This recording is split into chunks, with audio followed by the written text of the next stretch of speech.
Hi guys! Welcome back to my channel. My name is Jen. I'm a working wife here in Texas. If you're new here, hello. Kung gusto mo mag-subscribe, go! Click mo na yan. Wala namang pilitan. And kung nakasubscribe ka na, thank you very much. Welcome back to G's Diary. So today, pupunta kami sa Chinese restaurant na nakita ng husband ko sa TikTok. We're eating with his best friend, Peter. He's driving us there and I'm gonna share with you my timeline with my AOS is also what we call the I-485 application to register permanent residence or adjustment of status. So, tara!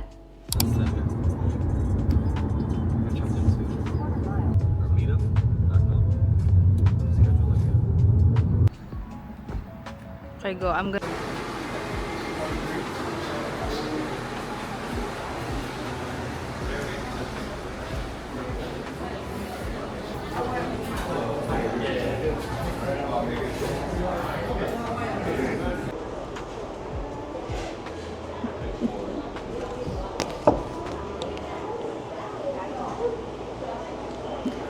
Anong orderin natin, Beb?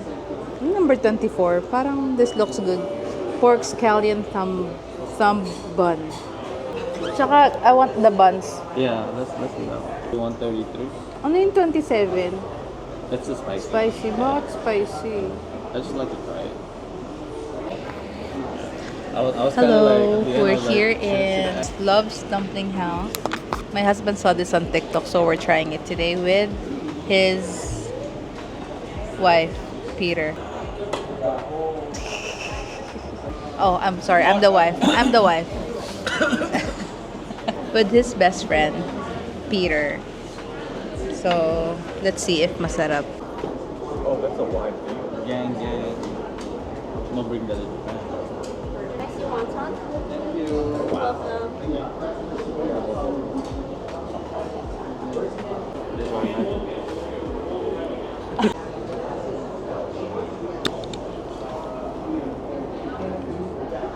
Wow, thank you. Oh, it has rice? Di nyo kita.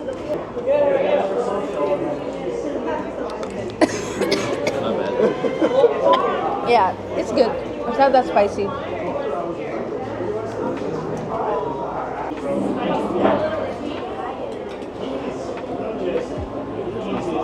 I think it has like a sauce on it already. Like dry sauce. You know, like salted egg sauce. Masarap siya pero nasasamid ako. I like it.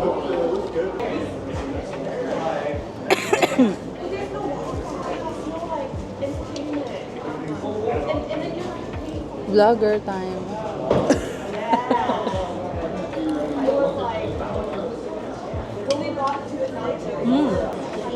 Sarap. It's not too salty.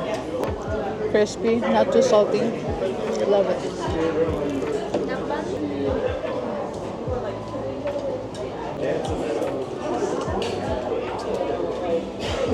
Na-inspire ako kay na Chewy.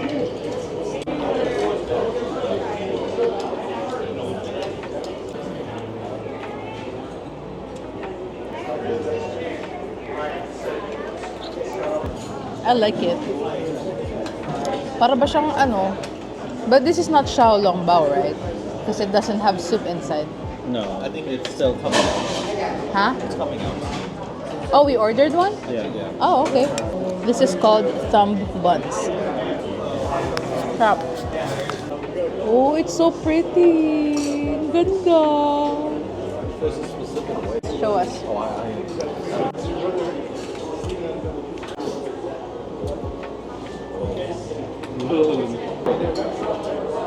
Like you, i-tear mo siya. Like you have to tear. Okay. Kayo, cheers.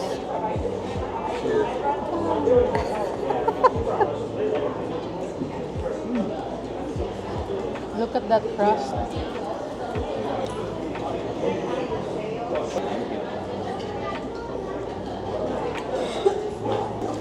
Sarap.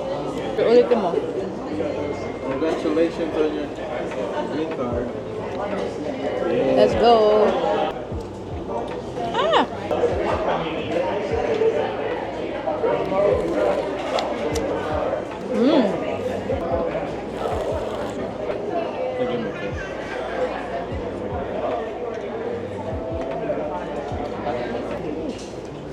I have no words.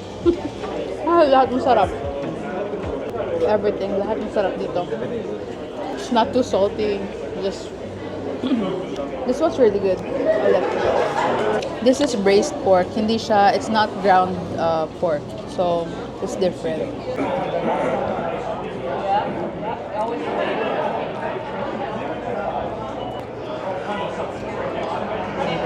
He's so full, but he grabs another. I know, he's lying. Boy lying. It's so good. Dessert? Vanilla ice cream. We have ice cream.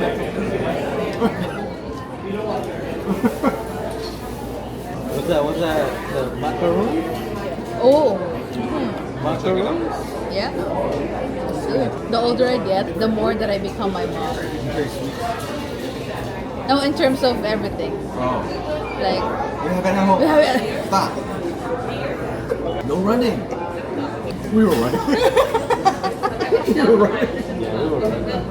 put sunscreen. Before I go to work, I tend to like do a lot of things before I go, like load the laundry, load the whatever. And everything. It's so my mom, you know, like doing everything before leaving, and then like okay, we eat before we go, so that we don't have to eat outside. Can you get some napkins? Yes. Thank you very much. Oh, thank you. Thank you. Thank you. The aftermath. Oh, that's my workout song. That's not what we're gonna do. That's how I feel sexy. Exactly. The gym to pull up. Who's gonna stop? Wait. No, it's okay.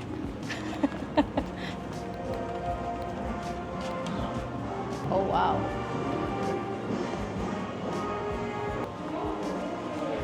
Thank you, baby. Mini scramble eggs. Oh, I like that.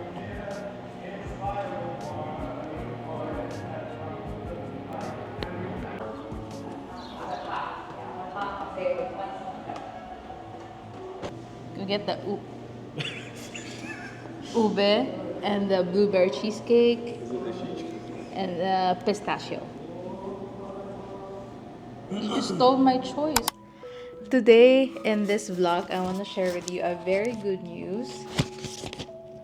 Today, I'm gonna share with you my timeline. Gaano katagal ko na-receive from the time of the application until the card produced and the card on hand for my AOS, or what we call the I-485, which is the adjustment of status for permanent residents here in United States. The time that they received our application was November 25th of 2024. And then December 3rd, they sent us a notice via email that the interview was scheduled already. Meron kang online access, makikita mo if they sent you an update, ganyan. And then the hard copy or the notice of the interview or whichever notice yung binigay nila, you will receive it in the mail in the next few days. And then December 27 is the biometrics day. Mabilis lang yung biometrics kasi sobrang bilis lang. Like, pasok ka lang, bigay mo yung mga papers na hinihingi nila, sanda ka nila ng, or like a letter to ipapakita mo doon sa biometric center, and they will give you also the address kung saan ka pupunta. So at sobrang bilis, mabilis din nilang in-update doon sa portal. So within the day, nakita na rin doon sa portal na biometrics or parang updated, ganyan. We applied our AOS and EAD concurrently. Ibig sabihin, magkasabay namin siyang in-apply. So, the AOS, the Adjustment of Status. EAD is the Employment Authorization Document. Yun yung kailangan mo para makapagtrabaho ka while waiting for your green card. January 9th, na-receive namin yung approval of my EAD, which is I'm very happy na in-apply ko siya kasi pinag-iisipan namin mag-asawa if mag-a-apply pa kami ng EAD, since nakikita ko sa mga groups na yung EAD tsaka yung GC or the green card, sabay lang sila halos na-approve. So parang sabi ko, sayang naman if parang magkadikit silang na-approve. Pero nasabi ko na due to a lot of changes with the immigration and also the new administration, sabi ko, sige, mag-apply na rin tayo ng EAD para habang nag-iintay ng green card, just in case na matagalan, I can still work. And of course, you can't live off one income these days. So, I'm glad I did. So, kayo, kung kaya nyo ng isang income lang naman, okay, wag na kayo mag-apply. Pero sa amin, hindi namin kaya na isang income. So, and mura lang din, not mura, but relatively cheaper kapag nag-apply ka separately. Kasi kapag concurrent ka nag-apply, mas mababa yung fee. I think it's $260 or $270 kapag concurrently apply mo yung EAD. So, take note. So, January 15th, I received 2 emails. So, we produced your card for your Form I-765, which is the employment authorization, and then the request for initial evidence. And then, after a few days of January 15th, na-receive ko na rin yung aking EAD in the mail. Mabilis lang siya, as in like, siguro within a week nga lang eh. So, na-receive ko na rin siya. Back to the AOS, we submitted our initial evidence, I think through online lang din. Meron lang siyang problema with the affidavit of support, which is the financial aspect of the AOS. Yun yung parang tax and everything. Sinunod lang namin yung naandoon sa form na binigay nila. February 24 nila na-receive yung document namin. And then, April 4th, they emailed na that they scheduled the interview for the AOS. Akala ko nga approved na eh. Hindi pa pala. Meron pa pala interview. So, due to the new administration, because of the new administration, binalik nila yung interview, which is madali lang din naman. Siguro, medyo naghihigpit nga sila to avoid marriage fraud and everything. And then, so yun nga, April 4th, we received that notice for the May 6th interview. So, May 6 yung interview ko sa USCIS local office. Okay, dun muna ako sa interview documents. So, dun sa interview documents or the interview schedule, kapag sinandan ka nila ng notice for interview, lalagyan na rin nila doon yung documents na kailangan mong dalhin sa interview. Mostly naman, yung mga hinihingi nila ng documents sa interview is na-submit mo na. But still, if they need the copy, they can, actually hingin nila sa'yo kasi nga, they told you to bring it. In my case, lahat ng nandito sa list, pinrint out ko siya. Lahat ng documents. And then, there's this one document na sabi ko, wag ko na siguro i-print to kasi parang hindi ko naman na kailangan kasi na-submit ko na and everything. So, pero bilang someone na overthinker at gusto ko prepared ako dun sa interview, pinrint ko na rin siya. Pinrint namin siya kinabukasan, pumunta kami sa FedEx kasi wala kaming sariling printer. So, print. And then, pumunta kami dun sa interview. So, pagpasok namin doon, so check-in kami dun sa lobby or sa front desk. They will ask you, on the interview letter, they will ask you to print the actual interview letter aside from the copy na binigay nila sa'yo kasi personal copy mo yun eh. So, you have to keep that for record purposes. Tapos, pinrint ko yung invitation letter and then binigay namin doon sa front desk, susulatan nila ng number kung saan kang window pupunta. So, pagpunta namin doon sa window, magba-biometrics. So, binigyan niya kami ng instructions. So, okay, upo muna kayo dyan, tapos tatawagin kayo, tapos doon kayo pupunta doon sa part na yun. So, nakikita namin, pag nag-update yung number sa screen, K29, ganyan. Okay, pupunta sila doon. Or K35, ganyan, punta sila doon. Tapos, ang tagal, parang siguro mga good 30-45 minutes, nag-iintay kami doon. 12 yung interview ko. So, past time na. Pero okay lang naman. At ano lang naman yun, guide lang naman yung time. Hindi naman siya masyadong nasusunod. Kaya lang, dapat nandun ka 30 minutes before. Anyway, tinawag kami dun sa likod, like sa different part of the room, na hindi pinupuntahan ng mga nakikita namin, tsaka nung sinabi dun sa window. Tapos kinabahan ako, sabi ko, bakit kaya dun kami pinapunta? Dun yung interview nung iba. Okay, pero I just keep my cool. Lahat naman dala ko, in case na may hingin sila. Lahat ng documents dala ko. Tapos, pagpunta namin doon, papasok namin doon, hiningi yung ID namin mag-asawa. So, driver's license. So, if you don't have your driver's license, you can do your passport. Since I have my own driver's license, yun yung binigay ko. Tapos, okay, state your name, ganyan. Tapos, nag-oath kami, like, do you swear to say the truth, ganyan. Okay, that's fine. Tapos, di na interview na, babae yung nag-interview sa amin. Mabait naman siya. She's very professional, ganyan din sa maliit na office. Bago kami pumasok, nakalagay dun sa parang room, citizen interview, ganyan-ganyan. Tapos nasa isip ko, hala, diretso citizenship na ba ako? Hoy! Feeling! Special treatment. Anyway, tapos hindi pagpasok namin doon, okay, name, upo na, ganyan-ganyan. Tapos tinanong yung husband ko, where do you work? Tapos what's your name? Tapos ako din, what's my name? Where's my work? So sabi ko, ganyan. Tapos sabi niya, oh, okay, ganyan-ganyan. Tapos, akala ko yung mga tanong niya, like yung nakikita ko sa internet or sa mga group, yung mga tanong niya, where did you meet? Ganyan. Or, how's your wedding? Where was your wedding?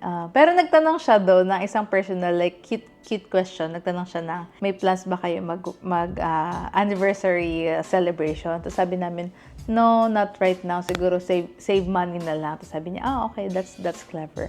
Tapos yung tanong niya, yung mga yes or no questions from the I-485 form. If you're planning to apply for the AUS or nakapag-fill out na kayo, meron doong yes or no questions na tinatanong if you are, kung nakulong ka na, basically. Teka, inom lang ako ng tsaa kasi baka lumamig.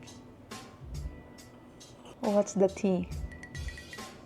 Ano ang mga chismis? Kung nakapag-fill out na kayo ng ganong form, usually meron daw mga yes or no answer na have you ever been convicted or have you ever been associated with this kind of ganon ang mga questions. Siguro mga 20 questions. Buong page nung yes or no questions, yun lang ang tanong sa akin. Tapos nung huling question niya, sabi niya, eto pa, deep. Naalala niyo yung sinabi ko na ayoko na i-print yung medical kasi nakalagay dun sa interview letter, this kind of document unless already submitted. So, ibig sabihin, pwedeng hindi mo nadalhin kasi nasubmit mo na, diba? So, sabi ko, okay, print ko na rin. Alam nyo, sabi niya nung huling part ng interview, okay, do you have your medical? Girl, yun yung ayaw kong i-print. Sabi ko, wag ko na i-print. Pero pinrint ko na rin siya. At yun ang hiningi. So, kung kayo nag-hesitate kayo i-print nyo na. Kasi baka kailanganin. So, i-print nyo na lahat. As in lahat, okay. Ang hindi ko lang pinrint doon sa letter of interview is yung mga forms. Like, yung form 1485, hindi ko na pinrint. Yung form of the affidavit of support, hindi ko na rin pinrint yun. So, pinrint ko lang yung medical sheet na galing sa pinag-medicalan mo nung home country mo bago ka nagpunta ng US. In my case, it's in Canada. So, doon ako nagpa-medical. Anyway, so pagkatapos niyang hiningi yung document, sabi niya, can you believe that's it?